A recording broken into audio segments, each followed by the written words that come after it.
Hello dear students, so today we are going to learn a new topic under metal carbonyl chapter, that is CrCO6.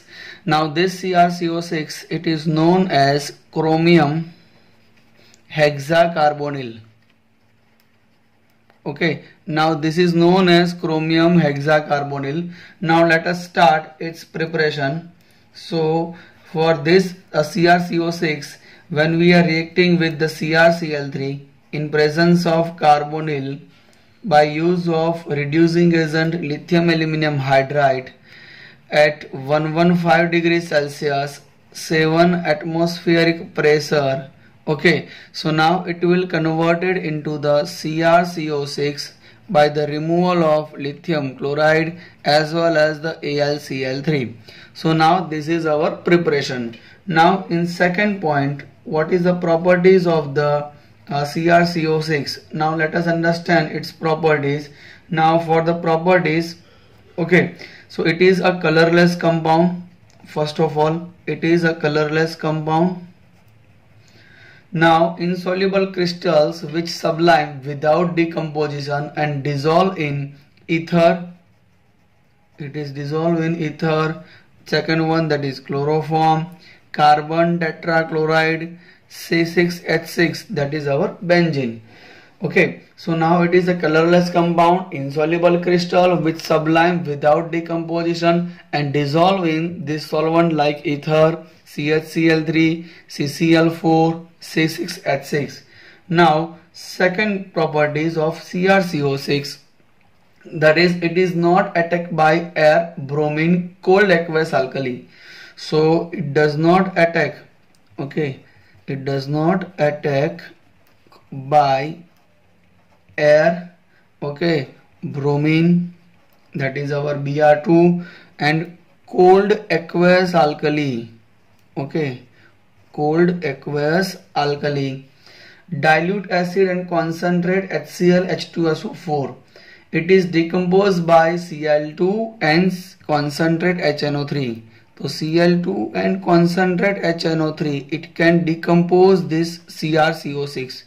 Okay, so you have to remember this. Cl2 and concentrate HNO3 can decompose CrCO6. Okay, it is decomposed by fluorine. Okay, it is decomposed by fluorine. That is our third properties. It is decomposed. Okay, it is decomposed by F2. Okay, at very low temperature, that is minus 75 degrees Celsius, to form, okay, to form, that is CrF6.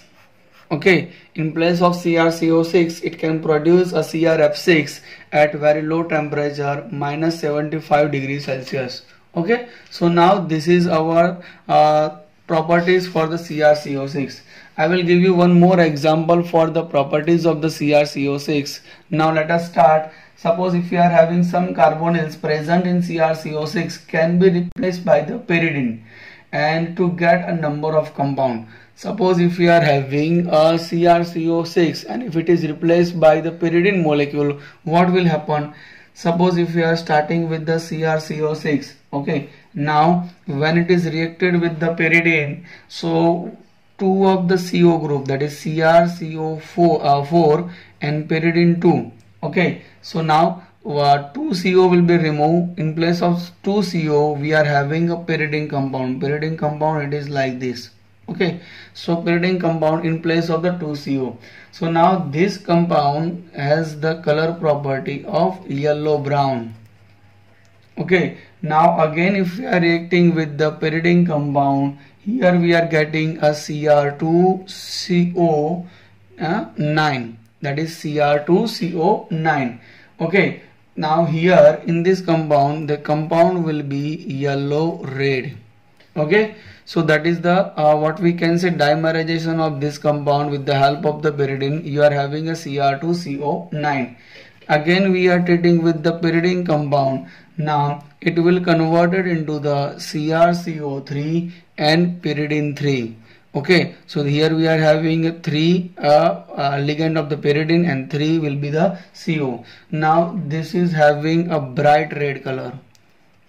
Okay, So now you are having a 3 different color of 3 different compound, that is yellow brown, yellow red and bright red. So this is the properties of the CrCO6. When we are replacing a CO group with the pyridine, you are having different types of color of the CrCO6. Now let us understand the main part of the CrCO6, that is our structural part. Now let us start with the structure of the CrCO6. Okay, so CrCO6 structural part, that is our third point of the CrCO6. As we know, the Cr group, okay, now Cr, which is having a structure like Ar, 4s2, here we are having 3d4. But as we know, this is an unstable structure. We can also write this structure in better way like this, 4s1 3d5. Similar way for the copper also we can write down a 4s1 3d10. So like chromium and copper, they are having a 3d4 and 3d9. So we can put over here 4s1 3d5 for the chromium and copper, that is for the 4s1 3d10. So now let us draw the electronic configuration in orbital formation. Okay, so here we are writing a 3d, that is our 4s, this is our 4p. Now when chromium it is in a free atom, okay, when it is having a free atom, what will be the structure? So here I am drawing the orbital of the 3d, that is dxy, dyz, dzx, dx square minus y square and dz square. Here we are having a s orbital and here we are having a px, py and pz. Okay, so now let us start from the 4s1 3d5. So I am putting over here 4s1, here I am having 3d5, that is 1 2 3 4 and 5. This is our free atom. Now when it is having a excited state, okay, excited atom, what will happen? All the electron will be pair. So whatever the electron you are having, it should be pair. So here we are having total 6 electron, 1 from the s orbital and 5 from the d orbital. They will combine together and they will make a 3 pair of electron. So this is our 3 pair of electron. Now here I can say that there is a 6 ligand. Okay, there is a 6 CO. So you should have a 6 empty space. So we are having a 2 from the d orbital. Here we are having s orbital, that is a 1. Here p orbital, that is having a 3 empty spaces. So by combining together we can have a 6 orbital, 6 empty space. So now if I am writing over here a molecule, okay, now molecule, that is our CrCO6. Okay, so for that here I am writing a d orbital, that is 1 2 3 4 5. Here also s orbital, this is our p orbital. So now when it's combined together, so here we can produce a 1 CO from here, 1 CO from here, 1 CO from here, 1 CO from here, 1 CO from here. So you can put over here CO group over here, CO group over here, CO here, CO here, CO here and CO here. So here you can write down that we are using a 2d orbital, 1 s orbital and 3p orbital. So that is our D2sp3 hybridization. Now as we know that D2sp3 hybridization, which is having a octahedral shape. Okay, so this is having a octahedral shape. Here we are not having any type of what we can say unpaired electron. There is no unpaired electron. So here we can put down over here, that is a diamagnetic nature. So this CrOCS6, this is having a diamagnetic nature, D2sp3 hybridization, and geometry we can say the octahedral shape. So this is having a octahedral shape, D2sp3 hybridization and diamagnetic nature. So now let us draw the CrCO6 structure. So as we know the octahedral structure, here we are having a central metal atom, that is our Cr. Now this is having a C triple bond O. Here also we are having a C triple bond O. This is our C triple bond O. Okay, so now this is also we are having a C triple bond O. So now here there is a 4 CO group that is on the plane. Now one CO group that is above the plane. Okay, likewise as we see in the FeCO5, that is a one CO group above the plane and another one that is below the plane. So here I can put down over here C triple bond O. Okay, you can also write down like this way, Cr double bond C double bond O. Okay, you can also write down this way, Cr double bond C double bond O, but that is the better way to understand that CO ligand will give the electron to the central metal atom, that is our Cr. Now let's combine together. This is from the plane. Okay, so this is our plane. So here I can put down over here, that is CO group that is on the plane. One CO that is above the plane, that is on the paper, and one CO that is below the plane, that is the central metal atom. So we can produce over here a octahedral shape. So now this is the octahedral structure of the CrCO6. Now in CrCO6 you have to remember that here the bond length of the carbon, that is CrC, that is having a 1.12 angstrom, and here the CO bond length, okay, that is CO bond length, that is having 1.16 angstrom. So that is CrC bond length, that is 1.1 angstrom, and CO bond length, that is having 1.16 angstrom. So that is having CrCO6. So that is our third structure. In that we have studied about that. This is having a D2sp3 hybridization. So now let us combine together with the three structure. This is first one, that is NiCO4, second one that is our FeCO5, and third one that is CrCO6. You can make a knot like this way, that is the NiCO4, FeCO5 and CrCO6. Now what is the hybridization of NiCO4? So that is our sp3 hybridization. In FeCO5 we are having a dsp3 hybridization. In CrCO6 we are having a D2sp3 hybridization. Okay, in sp3 hybridization you can have a tetrahedral shape. In dsp3 hybridization you can have a trigonal bipyramidal shape, and D2sp3 you can have a octahedral shape. So in your knot you can write down one place in which you can remember this by the formation of NiCO4, FeCO5, CrCO6, what will be the hybridization and what will be the shape of that particular compound. Now all of these compounds are having a diamagnetic nature. Why it is having a diamagnetic nature? Because there is a no unpair of electron. Okay, all the electrons are pairs, so that is why it is known as diamagnetic nature. So by that way we have completed these three structure, NiCO4, FeCO5 and CrCO6.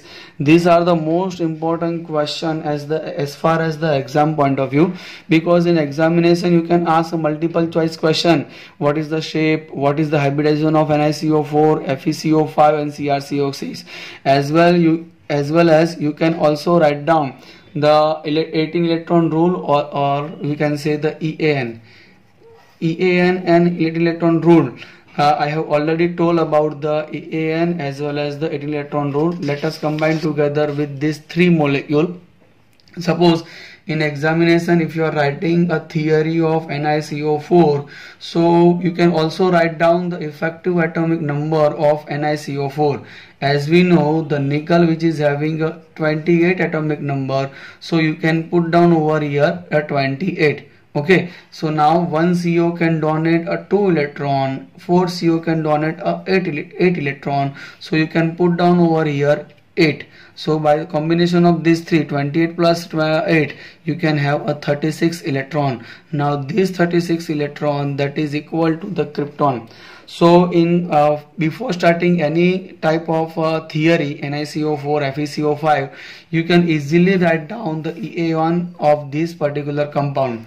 Let's say suppose if you are having a FeCO5, Okay, so FeCO5 EAN will be Fe, that is having a 26 atomic number, 5 CO that donate a 10 electron, 1 CO can donate 2 electrons, so there will be 5 CO, so it will donate a 10 electron. So you can put down over here 26 plus 10, so it is having a 36 electron again, so that is having a krypton structure. Okay, so by that way you can also calculate the CrCO6. Okay, now CrCO6, that is Cr, that is having a 24 atomic number, 1 CO can donate a 2 electron, so 6 CO can donate a 12 electron. So EAN of the CrCO6 will be 24 plus 12. Here we can put down over here, that is 36 electron, that is nearly equal to the krypton. So by that way you can also calculate the EAN. So EAN, there is 36, that is nearly about the what we can say the noble gas, that is krypton, that is equal to the 36 electron. Similar way you can also calculate the 18 electron for this compound. Okay, these things you are knowing, so you can write down these things in your theory part also. That is it can follow NiCO4 is following the 18 electron rule as well as the EAN calculation. For the 18 electron rule, you can calculate that here we are having a nickel, so nickel we are having a 4s2 3d8, so there will be the 10 electron of the outermost orbital. As I have already told you the difference between the EAN and 18 electron rule. In 18 electron rule you have to calculate the outermost shell electron, that is the 4s2 3d8, that will be the 10 electron. Here we are having a 4 CO electron will remain as it is, so it is having a 8 electron. So here we are producing a 18 electron, so by that way you can say that NiCO4 is following the 18 electron rule. Okay, so now FeCO5 we are having a 4s2 3d6 for the Fe26 number. So here we can put down over here, that is the 8 electron for the outermost orbital and 10 electron from the CO. So you can put down over here 8 electron rule. Okay, so you can also write down that FeCO5 is following the 18 electron rule. Okay, next one, that is CrCO6.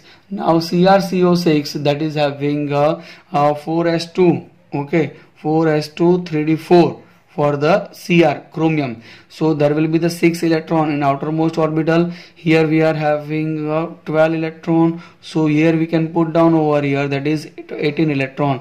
So by that way you can say that these three compounds are following the 18 electron rule. That is why they are highly stable. Okay, so thank you for watching it. If you have any doubt you can write down in the comment box. Okay, I have also created a playlist in my channel of BSc Sem 3.